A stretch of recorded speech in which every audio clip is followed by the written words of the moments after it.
Hi, everybody. It's the show with Ron again, where we take a look at today's headlines or last week's headlines and try to add some context or commentary. And, the reason why I think it's good to do this is a lot of people want you to get involved and march in their parade and go down swinging for their cause. But what I want to do is maybe if we understand a little about the details of what's behind the headlines, uh, we. Uh, we might be able to make better decisions about what to get interested in and invest our time and our stress in. I know that's true for me. Well, anyway, the first example is really the opposite of what I just described. It's something where we don't have a lot of information about or even context, as you'll see. So, last week the Iranian president's chopper crashed. And for a few days, there were just these kind of bland articles in the press saying, what were the president's policies? Who was this guy? Of course, it doesn't really matter now because he's dead. The only thing that matters is who is the next guy. And there were no articles for the first few days.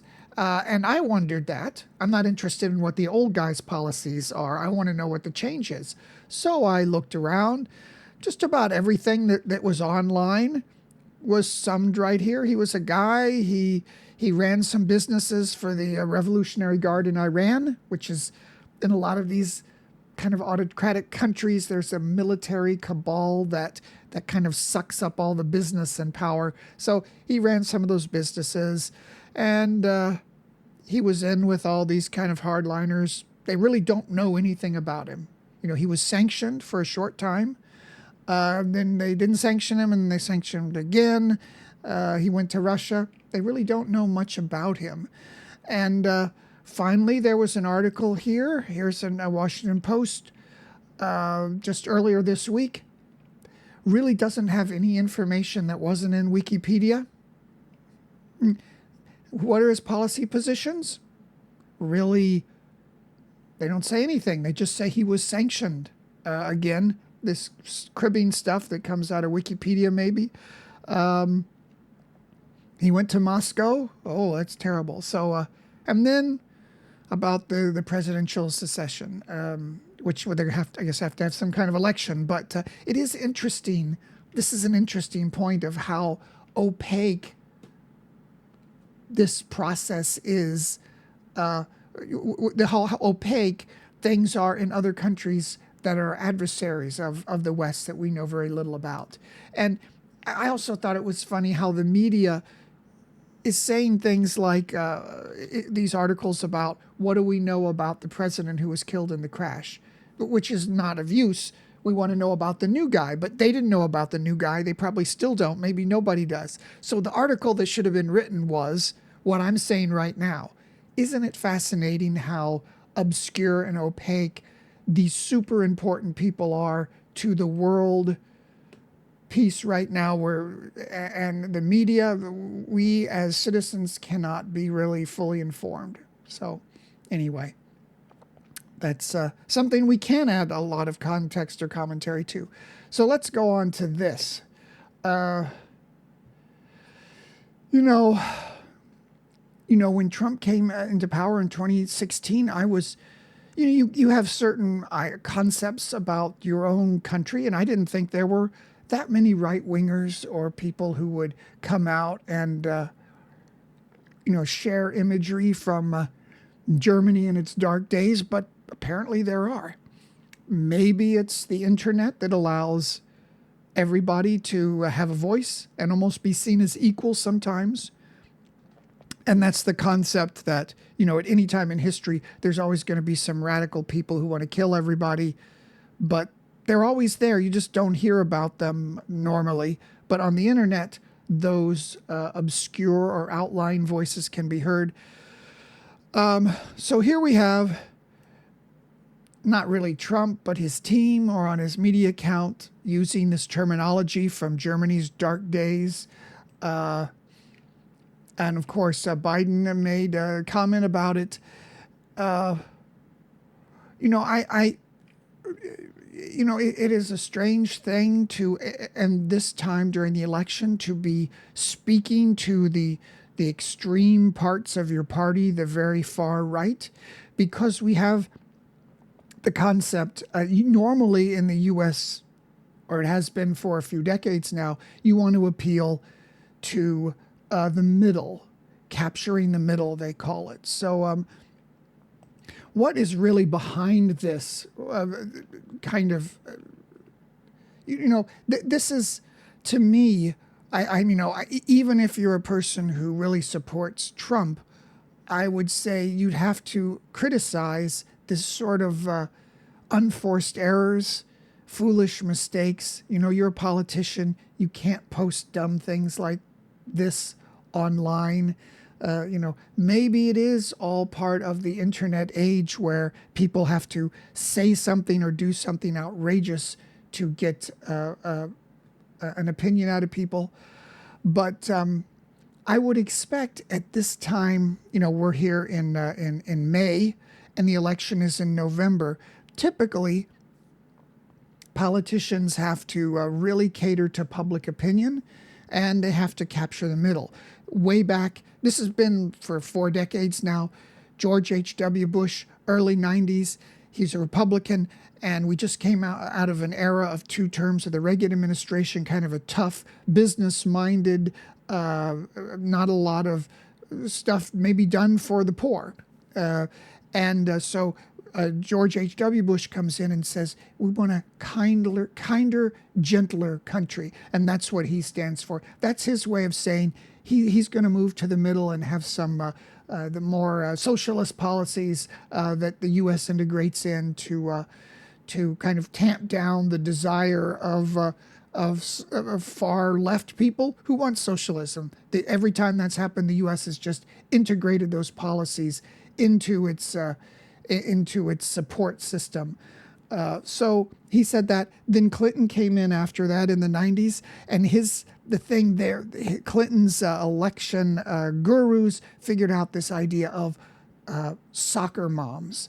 Again, these were richer white women who might have voted Republican in the past, who maybe have some liberal aspirations and might want to have a kinder, gentler country, and that was a way. You'd have to have policies that would appeal to those people. And he did. Clinton, he did all the things the Republicans said they were going to do. He balanced the budget. He was tough on defense, and tough and measured on defense. And he put into action all of the trade agreements that the Republicans wanted to, the international trade agreements. And we'll come back to that in just a moment. So despite all this about we need to capture the middle, people are quite alarmed as Trump leads in 5 key states as young and non-white voters express discontent with Biden. And I think there are real good reasons for this. Certainly, despite, now here I will go right to Fareed Zakaria. I don't know about this guy. I've seen him before. He's certainly, from the liberal perspective, here is a guy who is expecting, he was maybe listening to the media that says everything is fine, it's better than ever, immigration isn't a problem, the economy is great, it's a rising tide. A few months ago on the channel, we talked about there was a week when all of the big major news outlets in the United States came out with kind of the same story, not as an opinion, not as a commentary. They were telling people that they were mistaken if they thought the economy was bad or inflation was too high. And they even made up a term for it called the vibe economy. You just kind of mistake it. It's just a vibe that people are just saying online that the economy is bad. It isn't really bad. But as probably a lot of people in the United States will tell you, the regular old middle class working people, inflation still hits foodstuffs, food, groceries, and gas. So it appears to people despite some, overall economic good news, it appears to people that things have changed a lot, particularly in the Biden administration. And we have the situation in Gaza that is impacted Biden. Who would have thought that Israel would be the victim of this, kind of out of nowhere attack and have hostage taken, yet Israel would turn out looking like the bad guy. A lot of it is how Israel has conducted the war. And they should have known better, because everybody's seen how people watch the U.S. and what they did in Afghanistan and Iraq. If you accidentally bomb some innocent people, they're going to say you're a war criminal. So Israel made some mistakes in the way this was handled, no doubt. And another thing, you really can't argue that the international system really has broken down during Biden's administration. It may just be chance that it happened that way, but it happened during Biden administration. The big invasion of Ukraine, what's happened in the Middle East, Iran feeling more open to act and use its proxies to close in on Israel, and China, a country that we exported all of our jobs to and have all these free trade agreements with in hopes of creating that middle class that would create change, democratic change. They're more authoritarian than ever, and they're provoking all the little countries in there, Vietnam, Philippines, trying to take over those islands, and just quite openly saying we're going to attack Taiwan. So there's no doubt that adversaries of the West have been emboldened during this administration. So it probably isn't surprising that maybe Biden is lagging behind. Certainly, a lot on the left are just betting on that somehow Trump will be put in jail and that'll be the end of it. But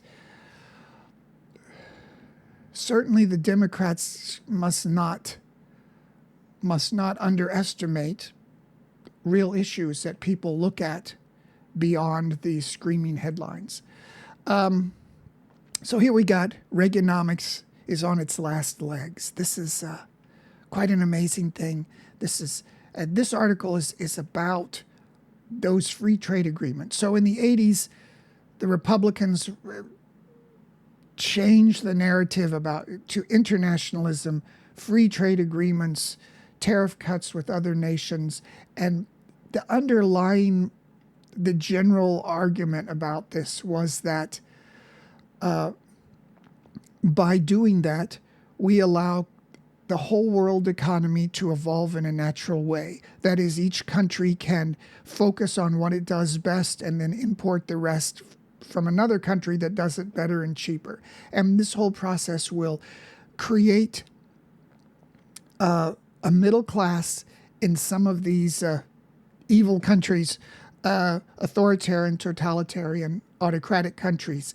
And that middle class, through their economic might and through the integration and the interweaving of these economies worldwide, will naturally create more freedom. It will make the central government more amenable to liberalization. They'll have to, and those new areas of power that the economy creates, economic people, those are people who have real power to influence things and people, and that will create a change in the world. And it worked for a long time with a lot of countries. But I think when you get to countries of a certain size, like China's maybe too big for that to work on. So what happened is the U.S. gave away millions and millions of jobs to China. And China became more autocratic. And on one hand, China buys the U.S.'s huge debt.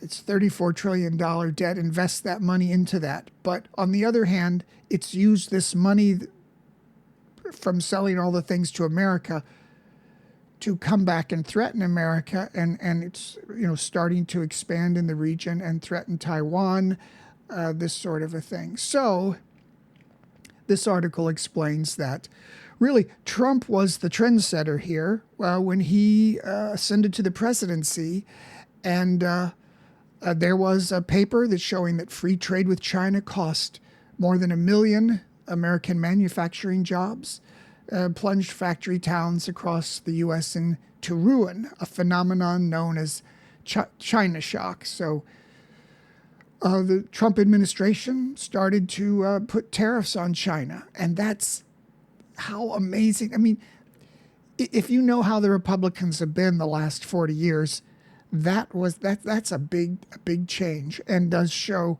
the end point, or the failure eventual at a certain point of free trade changing countries to be more open and democratic, or free in some manner. So Biden's has had to do the same thing and match, if not exceed, Trump's policy to protect U.S. industry. And all of this is with both parties on this side. You see, beginning in the 1990s, both the Republicans and the Democrats were all about free trade. And you know how we said Clinton, he did all the things the Republicans said they were going to do in the 80s. Clinton was the one who pushed through all these big free trade agreements. So for a long time, both the parties were right on the same page. Trump flipped that in 2016, and now both parties have bid adieu to free trade. So times are changing. Speaking of that, revenge of the homepage. You remember back in the 1990s, before the search engines were big, you'd find these homepages where people had links that they had found. So, you know, it was, what did they call that? I can't remember. It's like a hub or something where you go to that page and then you could see the links, the really good links. And all the links were people's personal pages or personal writings or university papers. They were often the primary sources about information in the world. Fast forward to today, or really a couple of years ago. You know, a couple of years ago, I had stopped using Google so much. It just doesn't work. You put in a search term, the first 4 or 5 things up there at the top are sponsored results. And they look like they have something to do with your search result, but they're not exactly. They're just they're sponsored results. Then the next 2-3 pages of results are kind of corporate results. It'd be like articles from CNN or the Financial Times, or from a big business, NVIDIA, big giant corporations who I believe have bought the keywords. So all of these big companies monopolize all of the search results. So you can't find the personal primary sources anymore. You can't find some guy who has collected all these links from primary sources, like to the JFK assassination. There was some university professor who had all of these things, all back to small little web pages and stuff. Now you're presented with the regurgitated stuff through bland articles from big media corporations, which most certainly are also using this kind of AI plagiarism stuff to create these big bland articles. So here they're saying maybe this homepage is going to come back a bit because the search engines are so bad. And I just also wanted to mention new term for unwanted AI generated content. You see it on YouTube. You see whole YouTube videos that are made audio and video from AI plagiarism. And the new term we all need to use is slop. You see this on Facebook. You see this and see this all over the place. Supposed AI art. Not really art, that's plagiarized stuff. And I want Facebook, YouTube, whatever to have a button, a radio button that says block all AI content. And you just push that button or the little slider, and then any material that's AI, you just don't have to see it. That needs to happen, but it probably won't. So here comes to my big conspiracy theory. So why is it that Google has let its search results and its homepage be reduced in its usefulness. So we have this situation right here with, both search engines and the news are not really useful anymore because of AI, this and the other. So why is this happening? And I noted several years ago, there's the articles about ad revenue is down on Google, this sort of sponsored results, buying keywords, and just placing advertisements possibly falling off, or at least falling off from the growth that was expected. At the same time, we have these huge, gigantic, colossal investments, billions and billions, into AI. So my conspiracy theory, my thought is that what is happening is that Google is purposely allowing its search results to be degraded, or at least not trying to improve them, because it needs to get its return on investment on its AI. And what they want to have is people depending on the AI results. So you put your search in there, and then the AI at the top of the search results gives you a little paragraph of generated material that is slop, that tells you the answer to your question. And people are going to look to that as opposed to the search results, which, as we know, are no longer that good or useful. So by letting search pages and the search results decrease in efficacy, they ensure that people will be forced to and will come to depend on the AI-generated material that's presented to them at the top of the Google search or whatever.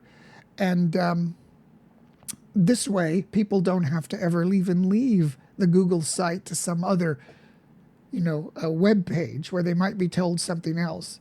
So I think there probably is some strands of that thinking that are going on in these big companies, that they want to do things to make sure AI replaces the traditional search engine, or however it worked before they integrated AI. So they're going to let the existing system degrade. So that's my theory. Because I mentioned Biden and I mentioned Trump in this video, I can't promote it. I don't even know if it can be monetized. They say if you mention a politician or elections or anything, it's instantly considered an election advertisement. So if you like this, please tweet, like, and subscribe, and come back again, and we'll talk about the news, see if we can add some perspective so we don't get so stressed out, so we don't have to march in somebody else's parade, because people want us to get excited about certain things. So we need to keep our heads about us. So I'll see you next time on The Show with Ron, where we add context and commentary to the news. Bye-bye.